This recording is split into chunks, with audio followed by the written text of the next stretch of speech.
Nathan Pierce had built 3 successful companies before turning 35. His latest venture, Pierce Technologies, dominated the software development market all along the East Coast. But despite all his achievements, Nathan felt like something was missing.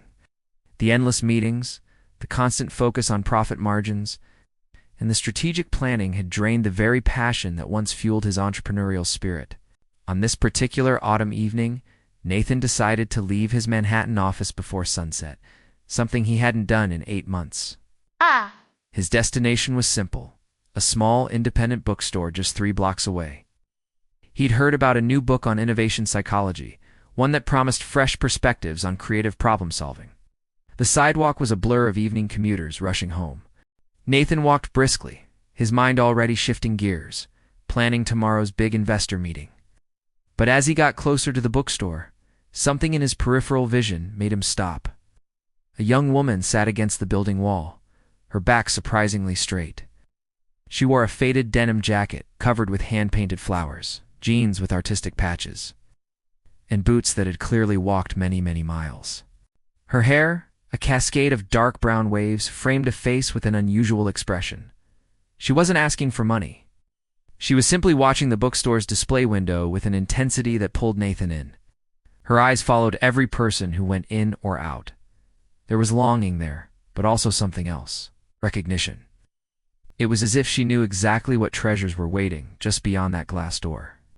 Nathan had walked past hundreds of homeless individuals in his years living in New York. He'd donated to shelters, supported charities. But something about this woman's quiet stillness, her focused attention, stirred his curiosity. Without thinking too much about it, Nathan reached into his wallet and pulled out a crisp $100 bill. He approached her carefully, not wanting to startle or offend her. The woman looked up, and her gray-green eyes met his. Up close, Nathan noticed paint stains on her fingers and what looked like pencil marks on the cuffs of her jacket. "Excuse me," Nathan said, extending the bill. "Please, take this."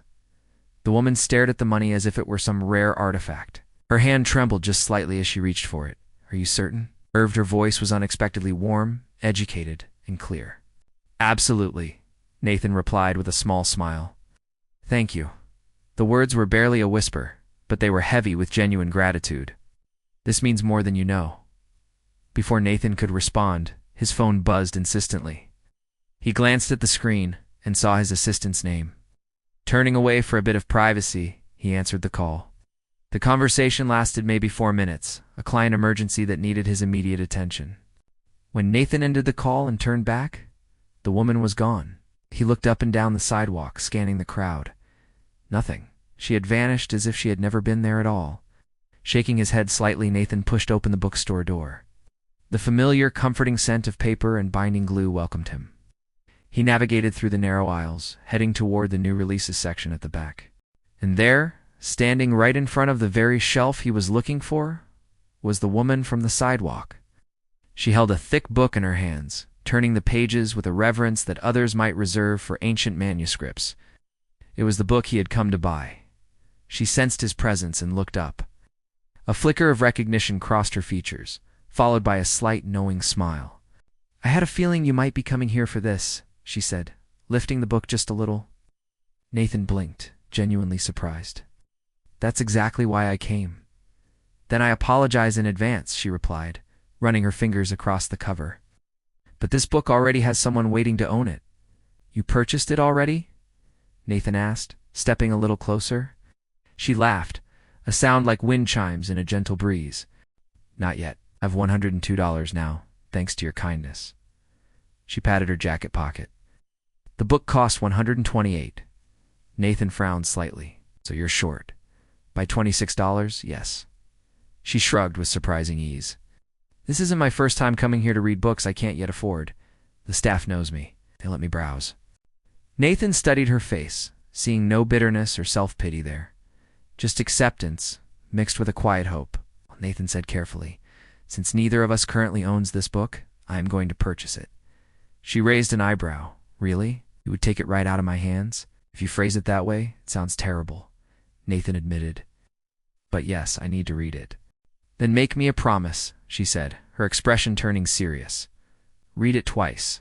Highlight the important parts. Actually absorb what it teaches. Too many people buy books just as decorations. Nathan felt a smile forming on his face. Deal, but you should know, this book might genuinely change how you think about innovation. That is precisely why I keep returning to stare at it, she replied, handing him the book with visible reluctance. I'm Nathan Pierce, he said, offering his hand.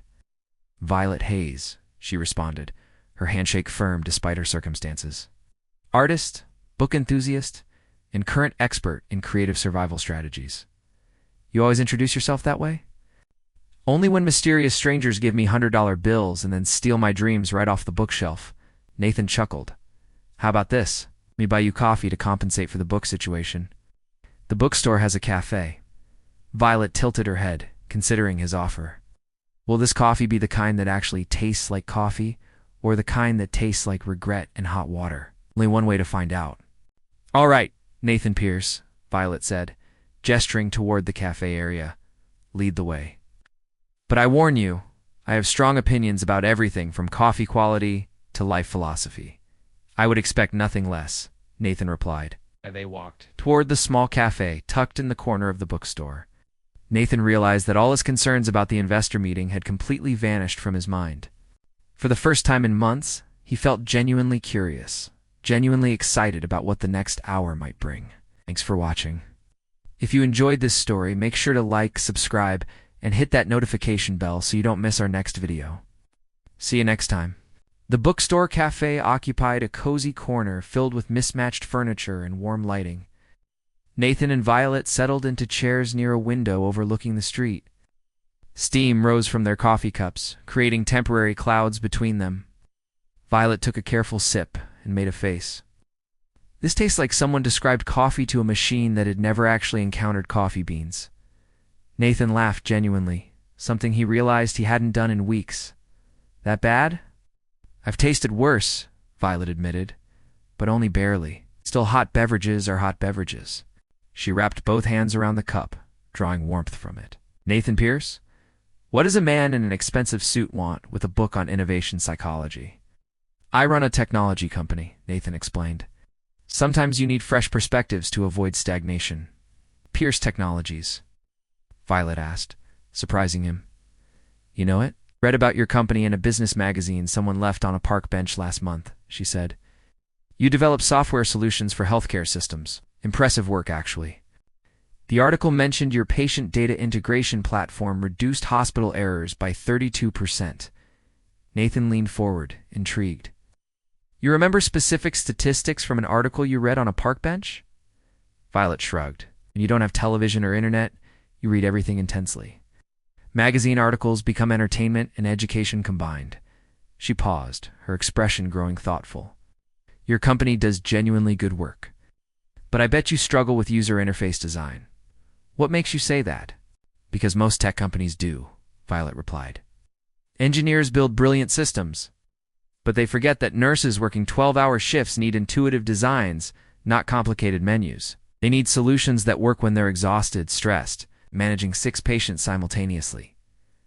Nathan set down his coffee cup, giving Violet his complete attention. Seemed to understand this deeply. I spent 3 months volunteering at a community clinic before my situation changed, Violet explained. I watched healthcare workers fight with computer systems that should have been helping them.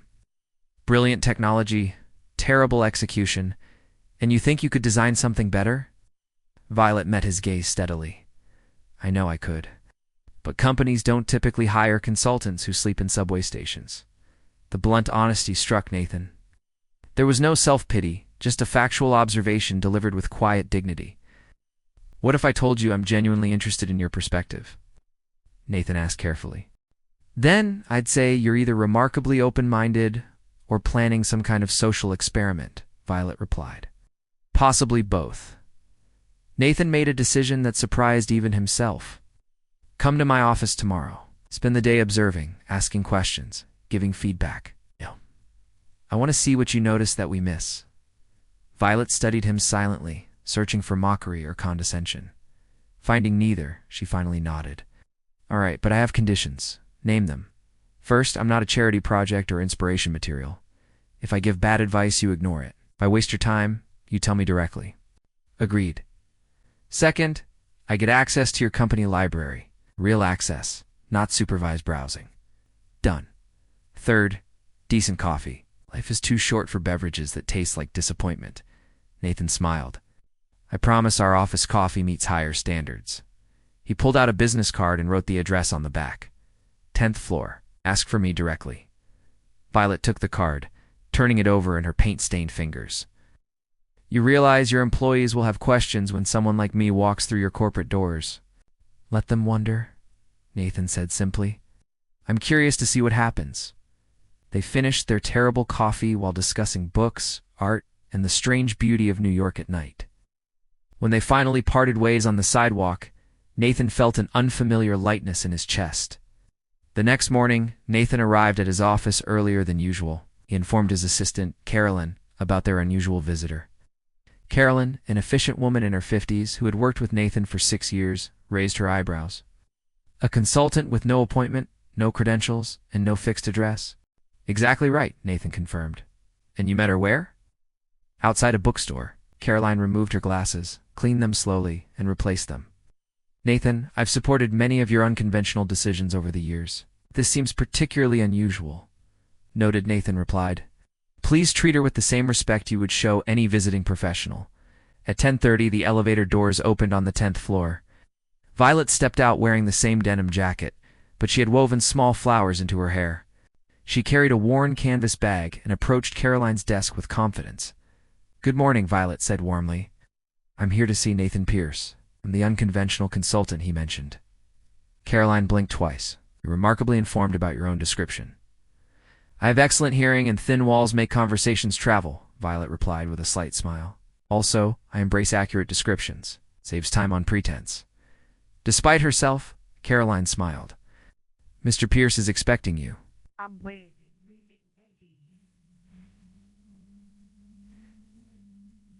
Please follow me. As they walked through the office, employees looked up from their workstations. Conversations paused mid-sentence. Violet seemed completely unbothered by the attention, even offering friendly waves to a few startled staff members. Nathan emerged from his office. Violet, welcome. Let me show you around. The tour included the development floor, design department, and the corporate library that made Violet's eyes light up with genuine joy. You have first editions, she breathed, moving toward a glass-enclosed shelf, and the complete works of systems theory pioneers. Feel free to read anything you want, Nathan offered. Dangerous offer, Violet replied. I might never leave. Nathan led her to the main conference room where his senior design team was reviewing. Interface mock-ups for a new patient monitoring system. 6 people sat around a large table covered with printouts and tablets. Team Nathan announced, This is Violet Hayes. She'll be observing today and offering perspectives. Please continue your meeting as normal. The team exchanged uncertain glances but resumed their discussion. Violet settled into a chair in the corner, watching silently. For 20 minutes, she observed without comment as the team debated color schemes, button placement, and menu structures. Then Violet raised her hand slightly. Yes, Nathan prompted. May I ask a question? Violet inquired politely. Jennifer, the lead designer, nodded cautiously.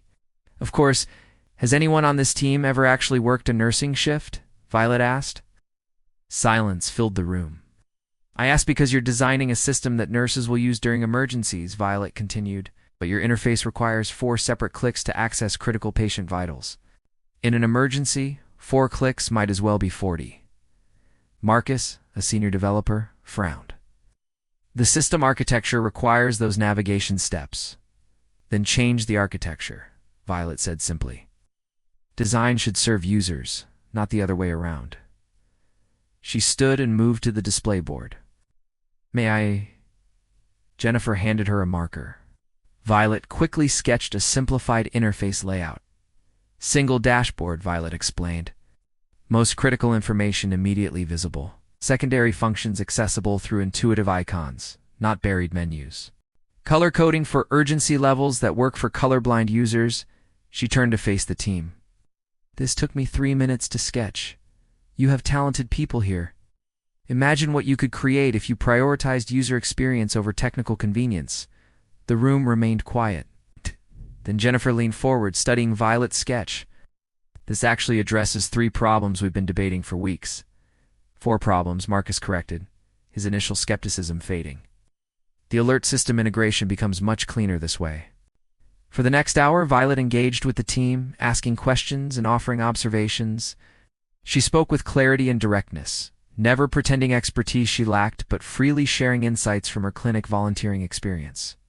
When the meeting finally concluded, Jennifer approached Violet directly. That was genuinely helpful. Thank you. You're welcome, Violet replied. You all are clearly talented. Sometimes fresh eyes just help remove blind spots. As the team filed out, Marcus paused.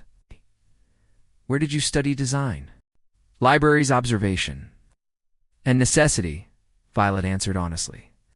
The best education happens when you pay attention to how real people struggle with poorly designed systems. After everyone left, Nathan turned to Violet. You just solved problems my team has been wrestling with for a month.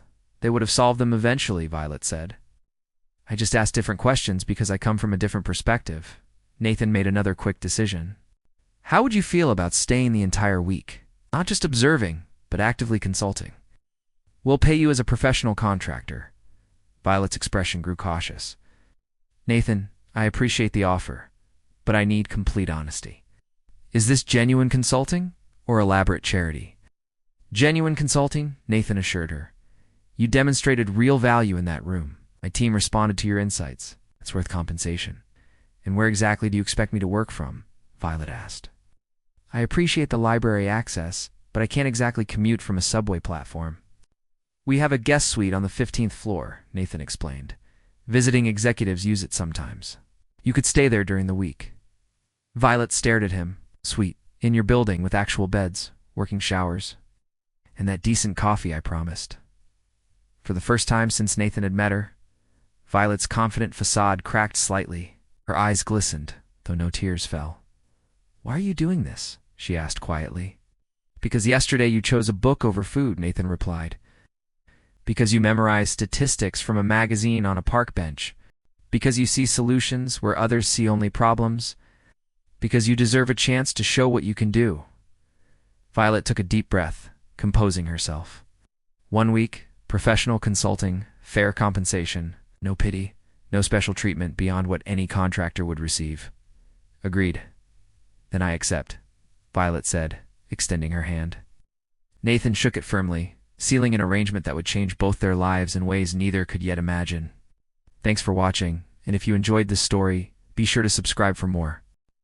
The guest suite on the 15th floor became Violet's temporary home. That first evening, she just stood in the doorway for several minutes, staring. A clean bed, a functional bathroom, a small kitchenette. Nathan had left her alone to settle in, giving her the space she needed. Violet set her single canvas bag on the desk and slowly explored. She ran her fingers along the soft bedding, tested the water pressure in the shower, and opened the refrigerator. It was stocked with basic food. Someone, probably Caroline, had thought ahead. That night, Violet slept in a real bed for the first time in 7 months. She woke up several times, completely disoriented by the comfort and the silence, half convinced she would open her eyes and find herself back on cold concrete. But morning came, sunlight streaming through clean windows, and the reality remained solid. The next 3 days established a new pattern. Violet arrived at the office early, spending mornings in the library researching Pierce Technologies projects and afternoons consulting with various teams. Word spread quickly through the company about the unusual consultant, who asked uncomfortable questions but offered brilliant solutions. By Wednesday, employees were actively seeking her out. The marketing team wanted feedback on a campaign. The HR director asked her opinion on employee wellness. Even the finance department requested her thoughts on budget allocation. Violet approached each consultation with the same directness she'd shown the design team. She praised what worked, challenged what didn't, and never softened her criticism with unnecessary politeness. Yet somehow, people responded positively. Her honesty felt refreshing, not harsh, because it was always paired with genuine insight and respect. Nathan watched this transformation unfold with growing fascination. During a Thursday afternoon coffee break, he asked her about it. How do you give criticism without making people defensive? He inquired. pouring them both coffee from the premium machine in his office. Violet accepted the cup, inhaling the aroma. I don't criticize people. I analyze systems and processes. There's a difference. She settled into the chair across from his desk. When someone creates something, they invest emotion into it. If you attack their creation, you attack them. But if you examine the underlying problem the creation is trying to solve, you shift the conversation. Give me an example. Your marketing team created a campaign emphasizing technical specs, Violet explained. I didn't tell them their campaign was bad. I asked them who their target audience was, and whether that audience cared more about specifications or outcomes. Once they set outcomes, they redesigned the campaign themselves. I just asked the right question. Nathan leaned back in his chair. You have a natural talent for this? I have a survival talent for understanding what people actually need versus what they say they need, Violet corrected. When you live on the streets, you learn to read situations quickly. That skill translates surprisingly well to business consulting. Have you always been interested in business and design? Violet's expression grew distant. I studied art in college. Painting. I was good, maybe even talented. But I struggled with the commercial side of the art world. Gallery politics, networking, all the social performance required to sell your work. She traced the rim of her coffee cup. My parents died in a car accident during my senior year. No life insurance, significant medical debt. I graduated, tried to make art pay the bills, failed spectacularly, and eventually ran out of options. I'm sorry, Nathan said quietly. Thank you. But that's not why I'm telling you this, Violet continued. I'm telling you because losing everything taught me what actually matters. Not the apartment, not the possessions, not even the career. What matters is how you think, what you notice, how you solve problems. Those abilities stay with you no matter what. Nathan studied her face, seeing a strength forged through genuine hardship. You could have become bitter. Bitterness is expensive, Violet replied. It costs energy I needed for survival. Curiosity, however, is free and infinitely more useful. Friday arrived with unexpected developments. Nathan called a company-wide meeting. Violet sat in the back row, assuming she would just be observing. Instead, Nathan asked her to join him on stage. As she walked up the steps, she was very aware of 200 employees watching her. Most of you have met Violet Hayes this week, Nathan began. She arrived Monday as an experimental consultant. Today I want to share what her contributions have accomplished. He displayed a presentation showing the interface redesigns, marketing improvements, and process optimizations Violet had influenced. The cumulative impact was substantial. Violet asked questions we had stopped asking ourselves, Nathan continued. In 5 days, she helped us improve products that will serve thousands of healthcare workers and millions of patients. Applause filled the auditorium. Violet stood awkwardly, unused to such recognition. Which brings me to my announcement, Nathan said. Violet, I would like to offer you a permanent position as Director of User Experience Research. You would lead a new department focused on ensuring everything we create actually serves the people who use it. The auditorium erupted in even louder applause. Violet stood frozen, processing what she'd just heard. I need to think about this, she finally said into the microphone, her voice steady despite her racing heart. Nathan nodded. Of course. Take the weekend. After the meeting, Violet retreated to the library. She sat among the books that had first drawn her to this building, trying to organize her thoughts. An hour later, Jennifer from the design team found her. Hey, can I talk to you? Please, sit, Violet gestured. I wanted to say thank you, Jennifer began. I've worked in tech for 12 years. You're the first person who genuinely understood what I've been trying to explain about user-centered design. You gave me the confidence to push back. You already had that confidence, Violet replied. You just needed permission to use it. Maybe, Jennifer smiled, but you gave me that permission. If you take the job, you'll change how this entire company operates. We need your voice here. After Jennifer left, others came. Marcus apologized for his initial skepticism. Caroline shared that Nathan hadn't seemed this energized in years. That evening, Nathan knocked on the guest suite door. Come in, Violet offered, stepping aside. The small space was now personalized with sketches pinned to the walls and books stacked everywhere. I've been thinking about your offer, Violet said without preamble. I need to be completely honest. All right, I'm terrified, she admitted, not of the work. I know I can do the work, but I'm terrified of stability, of depending on something that could disappear. These past months taught me that security is an illusion. Nathan listened without interrupting. But I also realized that fear can't dictate my choices forever, she continued. You offered me this opportunity because you saw my value, not because you felt sorry for me. That distinction matters. It does, Nathan agreed. So here's my counteroffer, Violet said. I'll accept the position on a 6-month trial basis. If after 6 months you believe I'm genuinely adding value, we make it permanent. If not, we part ways professionally. That seems unnecessarily cautious, Nathan observed. I already know you add value, but I need to know I can maintain that value, Violet explained. I need to prove to myself that this is real, that I earned it. Nathan extended his hand. 6-month trial, but I'm telling you now, in 6 months, I'll be fighting to keep you here permanently. Violet shook his hand, allowing herself a genuine smile. We shall see. They stood there for a moment, and a significant shift was happening between them, beyond professional respect. There's something else, Nathan said softly. This week watching you, I realized something. You remind me why I started this company in the first place. Not for profit, but to create things that genuinely help people. Nathan, Violet began, but he continued. I'm not asking for anything, he clarified quickly. I just wanted you to know that you've changed more than just our business processes. You reminded me what purposeful work feels like. Violet felt tears threatening. You gave me back my dignity. You treated my insights as valuable when I had nothing. That gift is greater than any salary. Then we've both given each other something important, Nathan replied.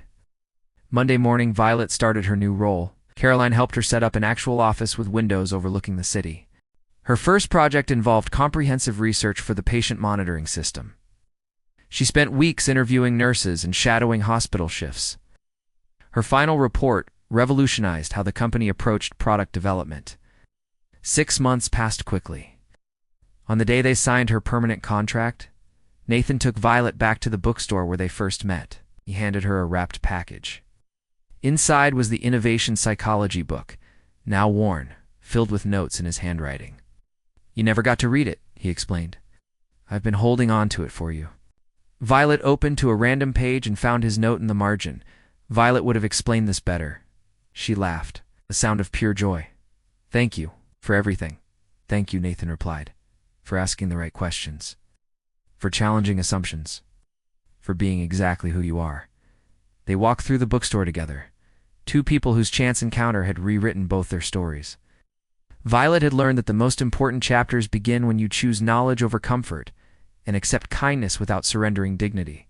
And Nathan had learned that the most valuable innovations come from genuinely seeing people and listening to what they truly need.